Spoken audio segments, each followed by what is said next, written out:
Hello, and welcome to The Bard's Truth with your host, The Green Bard.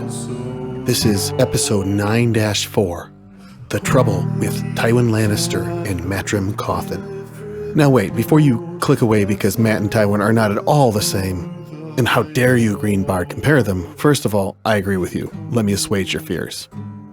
Every once in a while, an author creates an intriguing character, but something goes awry along the way. In this A Song of Ice and Fire / Wheel of Time crossover, we'll look into two such characters. This video will mostly contrast the two, not compare them, but there is a common thread between them, the misunderstanding or mischaracterization of the author's intents with these characters. 1, by other characters in the stories. 2, by fans, but most importantly, 3, by the writers of the show adaptations. First, let's get into the characters. Matrim Cauthon. With Matt, Robert Jordan created a wonderfully complex character who is ultimately a hero. On the surface, he is portrayed as a morally gray rogue, a gambler, a womanizer, and an untrustworthy ne'er-do-well. However, those of us who have read The Wheel of Time closely understand that this is only a facade. Deep down, he is the greatest friend you could ever have, selfless, with a heart of gold. Matt's intentions are undoubtedly in the right place. He rescued the orphaned Olver, a Carrienan who lost his mother to fighting in famine, and never once considers leaving the boy behind.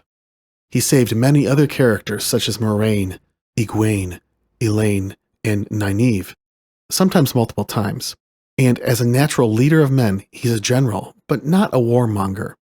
He tries to avoid violence and battle at every turn, but makes sure to win when his hand is forced. He also detests nobles, striving to remain humble throughout the story. Of his few faults, the only one egregious enough to mention is his choice of wives. Have I mentioned I detest the Seanchan plot? He's also got some old-fashioned ideas. I blame both of these issues on Jordan's own perspectives. To segue, Matt actually possesses the few positive qualities of Tywin Lannister with none of Tywin's disqualifying negative traits.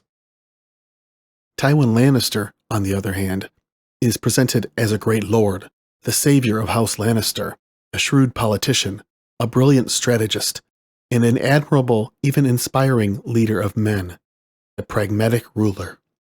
However, book fans know that this is also only a facade. Scattered throughout the subtext of A Song of Ice and Fire are a litany of examples, chiefly in Eddard, Arya, and Tyrion's perspectives of the rot at Tywin's core. He cares only for his own ambitions for his house, his legacy, but not at all for the Lannisters as people or the realm as a whole. To achieve his aims, he shrinks from no act, however brutal and vile, including war crimes, killing children, and even genocide.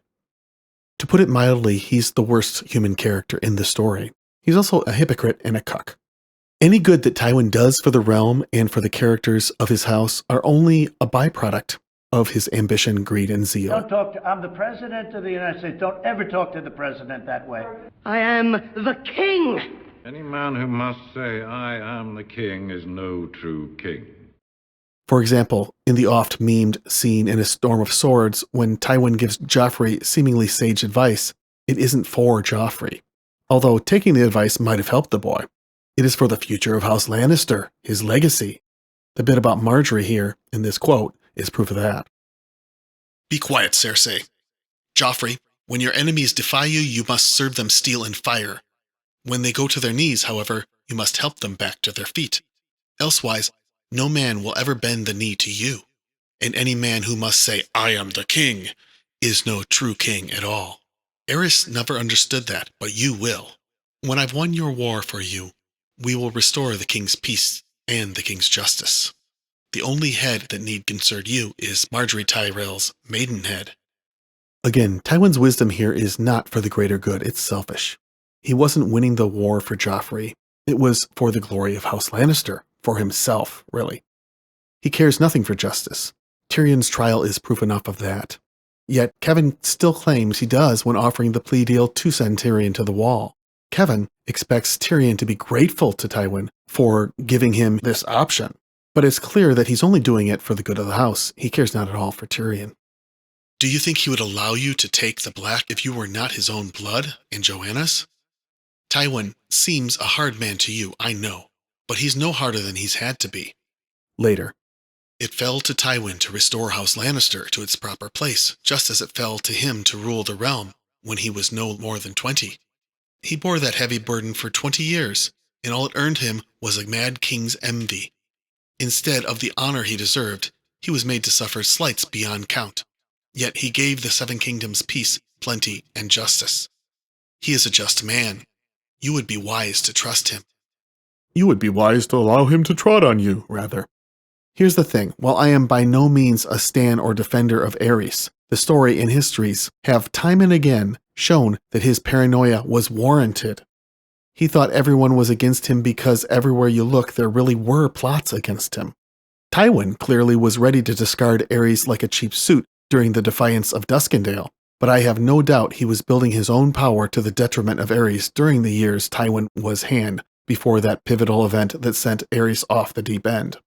To wit, I can hardly accept Kevan's implication that Tywin ruled the realm justly for the greater good. Kevan, though, wears crimson-colored glasses because he's a sycophant who loved Tywin merely for the restoration of his house. Selfishly, like Tywin, just a poor imitation. Good riddance to both of them. The problem with Tywin Lannister. So, aside from being the worst character in the story and a likely cuck, what is the titular problem with Tywin Lannister? Well, Kevan's worship of him is an example of it. Problem 1. He is emulated by characters in the story. Characters like Kevan and Jenna worship him. Characters like Cersei, Jon Connington, Jaime, and even Tyrion aspire to be like him, to their detriments. If Jaime cannot shed his habit of emulating Tywin, it will be the undoing of his redemption arc. This is foreshadowed plain as day in his later chapters in A Feast for Crows and his sole chapter in A Dance with Dragons. With Jon Connington, it's even worse. The whole of his character is based on proving that he can be better than Tywin.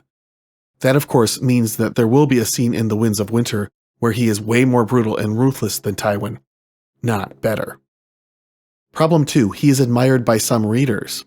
When reading, we see how some characters view him, even as we, the reader, are shown the horrid nature of his acts. Unfortunately, some readers miss the subtlety and treat him as the most interesting man in the world, instead of the rotten husk that he is. That's simply an example of taking the bait. If you are one of those readers, please try to understand, Tywin being interesting to read is great. This is entertainment after all. The author has masterfully created an intriguing character that moves the plot along in an amazing way, has zingers like where he sends Joffrey to bed in the scene mentioned earlier, and is capable of delighting us with surprises. That said, none of that means you should buy his justifications. He's not to be admired because of his Machiavellian attitude or emulated as a leader. We certainly do not want our leaders to be like him. Behaviors like his cause entire peoples to hate your country for generations. Think Joseph Stalin, Henry Kissinger, Vladimir Putin, or Benjamin Netanyahu. And if you don't believe me, consider what George has happen on the page during his wake. It was a relief when the singing finally ended. The smell coming off her father's corpse seemed to have grown stronger. Most of the mourners had the decency to pretend that nothing was amiss, but Cersei saw 2 of Lady Marjorie's cousins wrinkling their little Tyrell noses. As she and Tommen were walking back down the aisle, the queen thought she heard someone mutter privy and chortle. But when she turned her head to see who had spoken, a sea of solemn faces gazed at her blankly. They had never dared make japes about him when he was still alive. He would have turned their bowels to water with look. To put it simply, George R. R. Martin symbolically has Lord Tywin rot before us on the page for 2 chapters, despite his body having been embalmed. This is the most fitting epithet imaginable. Problem 3. He was admired by the Game of Thrones showrunners. Sadly, 2 of the readers that were ensnared by the fallacy that Tywin was good were D&D, David Benioff and Dan D.B. Weiss. Douchebag. That means that show-only fans got this twisted boss characterization of this deeply flawed character, completely missing the anti-war themes that George R. R. Martin built into the story with Tywin. No, Tywin isn't badass or based, although a broken clock is right twice per day. Like I said before, he's a genocide, a hypocrite, and a cuck. These things aren't badass, they are just bad. But unfortunately, the show watchers didn't get the lore that Joanna likely preferred the Mad King over her husband. or that he frequented the brothel by the same secret passage as Tyrion used years later. They got a sanitized version of this character. The other issue with his portrayal in the show is that Charles Dance was so fucking good that we, the audience, couldn't help but identify better with Tywin than might have been the case with a more hateable actor. I can't blame Dance for this. He's absolutely amazing and seems to be a generally good guy in real life, but his amazing portrayal was a detriment to the themes of the story, unfortunately. The problem with Matrim Cauthon. Something similar happens with Mat in The Wheel of Time, but in the opposite direction. Per Robert Jordan, a major theme of my story is how knowledge of events changes as it passes through different mouths and ears. Because no one knows the whole truth about everyone and their perspective is shaped by what they know, and that's how they react, and that shapes the news as they pass it on to others. Problem 1. Mat is misunderstood by other characters. So Jordan wants the characters to misunderstand each other. That's part of the plan, due to incomplete information.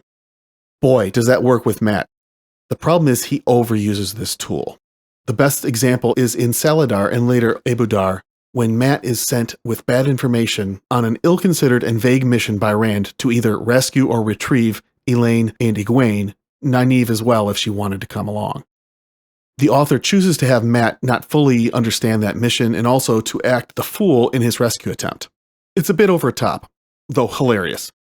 I blame Jordan for making the scene rather ridiculous. However, there are two key points to the scene. First, it's hilarious, like I said before. In this scene and others, Jordan overcame the over-the-top nature of Mat's antics by accentuating humor in the story, which is why most readers like Matrim. He makes us laugh. We smile while reading his chapters, which allows us to forgive his transgressions and roguish behaviors, because most of those are innocent enough. And second, conversely, the young Aes Sedai's reactions are judgmental and unwarranted.